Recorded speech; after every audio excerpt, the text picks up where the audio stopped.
दोस्तों, क्या आप जानते हैं कि हमारे देश में कुछ ऐसी सड़कें भी हैं जहां रात 12 बजे के बाद नक्शे बदल जाते हैं, जहां जीपीएस काम करना बंद कर देता है और आपका सामना सीधे मौत से होता है। आज मैं आपको ले चलूंगा कालिया घाटी के उस खतरनाक रास्ते पर जहां एक गलती आपकी आखिरी गलती साबित हो सकती है। दिल थाम कर सुनिए, क्योंकि आज का मुसाफिर शायद आज रात आपके सपनों में भी आए। आज की कहानी एक ऐसे ही शख्स की है जिसने शॉर्टकट लेने की गलती की और उस गलती ने उसकी जिंदगी हमेशा के लिए बदल दी। बात पिछले साल की है। समीर अपनी पुरानी कार में अपने घर लौट रहा था। रात के 12 बज चुके थे और रास्ता बिल्कुल सुनसान था। समीर के पिता की तबीयत अचानक बिगड़ गई थी, इसलिए उसे जल्द से जल्द पहुंचना था। हाईवे पर एक बड़ा एक्सीडेंट होने की वजह से लंबा जाम लगा था। जल्दी पहुंचने के चक्कर में उसने हाईवे छोड़कर कालिया घाटी के उस कच्चे और जंगली रास्ते का सहारा लिया, जिसके बारे में स्थानीय लोग कहते थे कि वहां सूरज ढलने के बाद परिंदा भी पर नहीं मारता। जैसे ही गाड़ी घाटी के पहले मोड़ पर मुड़ी, मौसम ने अचानक करवट ली। देखते ही देखते तेज बारिश शुरू हो गई और घना कोहरा इतना गहरा हो गया कि कार की हेडलाइट की रोशनी भी सामने की दीवार की तरह लगने लगी। तभी समीर को रोड के किनारे एक बूढ़ा आदमी खड़ा दिखा। उसने सफेद मैली धोती पहनी थी और उसके हाथ में एक पुराना पीतल का लालटेन था, जिसकी लौ अजीब तरह से नीली जल रही थी। बारिश की बूंदें इतनी तेज थीं कि समीर को लगा कोई पत्थर मार रहा हो। इंसानियत के नाते और थोड़े डर के कारण समीर ने गाड़ी रोक दी। समीर बोला, काका, इतनी रात को यहां क्या कर रहे हो? बैठिए, मैं आपको आगे छोड़ देता हूं। वह बूढ़ा आदमी बिना कुछ बोले पिछली सीट पर बैठ गया। जैसे ही वह बैठा, कार के अंदर का तापमान अचानक इतना गिर गया कि समीर के मुंह से भाप निकलने लगी। समीर को लगा जैसे किसी ने कार में बर्फ की सिल्लियां रख दी हों। समीर ने शीशे से पीछे देखा, पर उसे बूढ़े का चेहरा साफ नजर नहीं आ रहा था। सिर्फ उसकी आंखों में एक अजीब सी ठंडी चमक थी। समीर ने बातचीत शुरू करने की कोशिश की। काका, आप यहां अकेले क्या कर रहे थे? इतनी रात को यहां रहना ठीक नहीं है। लेकिन वह बूढ़ा खामोश रहा। कुछ देर बाद वह बस एक ही बात बार बार बुदबुदाने लगा, अभी तो बहुत दूर जाना है, अभी तो बहुत दूर जाना है। समीर को लगा शायद बूढ़ा सदमे में है या बीमार है। उसने रेडियो चालू किया ताकि सन्नाटा कम हो सके और उसका अपना डर भी कम हो। लेकिन रेडियो से मधुर संगीत के बजाय चीखें और भारी सांसों की आवाजें आने लगीं। समीर ने रेडियो बंद करने की कोशिश की, पर बटन काम नहीं कर रहे थे। तभी सड़क के किनारे उसे एक छोटा खंडहर नुमा मंदिर दिखा।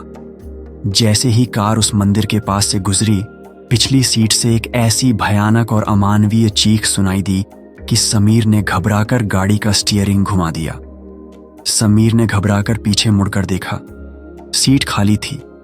वह बूढ़ा अचानक गायब हो चुका था, जबकि गाड़ी की खिड़कियां और दरवाजे पूरी तरह बंद थे। समीर के पसीने छूटने लगे। उसने कांपते हाथों से कार रोकी और बाहर निकलकर देखने लगा।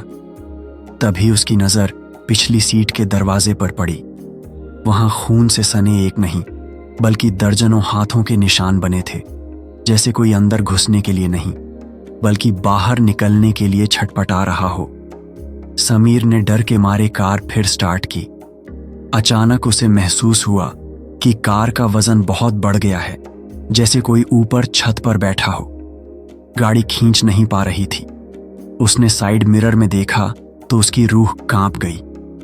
गाड़ी के पीछे सैकड़ों काले साए लटके हुए थे, जो कार को पीछे की तरफ खींच रहे थे। उन सब के बीच वही बूढ़ा सड़क पर खड़ा था, जिसने अब अपना लालटेन समीर की खिड़की के ठीक पास ला दिया था। बूढ़े का चेहरा अब साफ दिख रहा था। उसकी खाल गल चुकी थी, चेहरे पर कीड़े रेंग रहे थे और उसके जबड़े से काले रंग का कोई गाढ़ा तरल पदार्थ गिर रहा था। उसने समीर के कान के पास फुसफुसाते हुए कहा, इस मिट्टी को नया खून चाहिए और आज तुम्हारी बारी है। समीर ने पूरी ताकत से एक्सीलेटर पर पैर दबा दिया। गाड़ी 120 की रफ्तार से भाग रही थी, लेकिन उसे सड़क पर वही मंदिर, वही टूटा हुआ पेड़ और वही पत्थर बार बार दिख रहे थे। वह एक ही जगह पर गोल गोल घूम रहा था, जैसे समय रुक गया हो। अचानक सामने उसे एक और कार दिखी जो सड़क के किनारे पलटी हुई थी और उसमें से धुआं निकल रहा था। समीर ने मदद के लिए गाड़ी रोकी, लेकिन जैसे ही वह पास गया, उसके पैरों तले जमीन खिसक गई। वह कार उसकी अपनी ही थी और उसका नंबर भी वही था। मलबे के पास वही बूढ़ा बैठा था और एक बोरी में कुछ भर रहा था। समीर ने कांपते हुए पूछा, ये क्या है? बूढ़े ने बोरी से एक कटा हुआ सिर निकाला और समीर की तरफ फेंका। वह सिर समीर का अपना था, जिसकी आंखें अभी भी दहशत में फटी हुई थीं।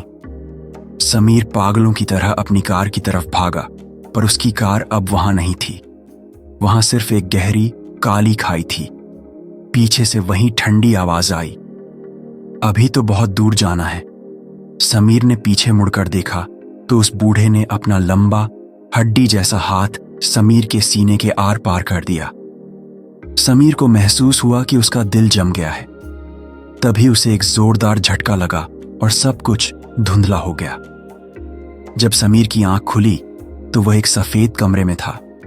डॉक्टर ने पास आकर कहा, समीर, तुम बहुत खुशकिस्मत हो। तुम 3 हफ्ते से कोमा में थे। तुम्हारा एक्सीडेंट उसी कालिया घाटी में हुआ था। तुम्हारी कार खाई में गिर गई थी। समीर ने चैन की सांस ली कि सब एक बुरा सपना था। उसने अपनी मां को पुकारा, जो पास ही बैठी थी। मां ने समीर का हाथ पकड़ा, लेकिन समीर को मां का हाथ बहुत गर्म लगा, या शायद समीर खुद बहुत ठंडा हो चुका था।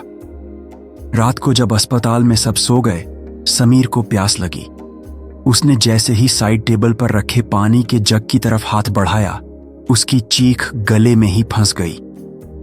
वहां पानी का जग नहीं, बल्कि वही पुराना पीतल का लालटेन रखा था। उसकी नीली लौ कमरे के अंधेरे में नाच रही थी। लालटेन के नीचे एक चिट्ठी थी। समीर ने कांपते हाथों से उसे खोला। चिट्ठी पर लिखा था, तुमने क्या सोचा? तुम बच गए। अस्पताल के बिस्तर पर जो लेटा है वो सिर्फ तुम्हारा शरीर है, जिसे डॉक्टर बचाने की कोशिश कर रहे हैं। तुम्हारी रूह तो अभी भी मेरे साथ उस घाटी में, उसी कार के मलबे में दबी है। मैं बस तुम्हें ये बताने आया हूं कि सफर अभी खत्म नहीं हुआ है। मां के रूप में जो तुम्हारे पास बैठी है, उसे गौर से देखो। क्या उसकी आंखों में पुतलियां हैं? समीर ने धीरे से अपनी मां की तरफ देखा, जो कुर्सी पर सो रही थीं। जैसे ही उसने उनके चेहरे से बाल हटाए, उसने देखा कि मां का चेहरा मिट्टी की तरह गिर रहा था और उनकी आंखों की जगह सिर्फ गहरे गड्ढे थे।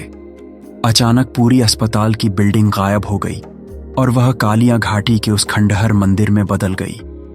समीर अब बेड पर नहीं, बल्कि अपनी उसी दुर्घटनाग्रस्त कार के अंदर फंसा हुआ था और बाहर वही बूढ़ा लालटेन लिए खड़ा मुस्कुरा रहा था।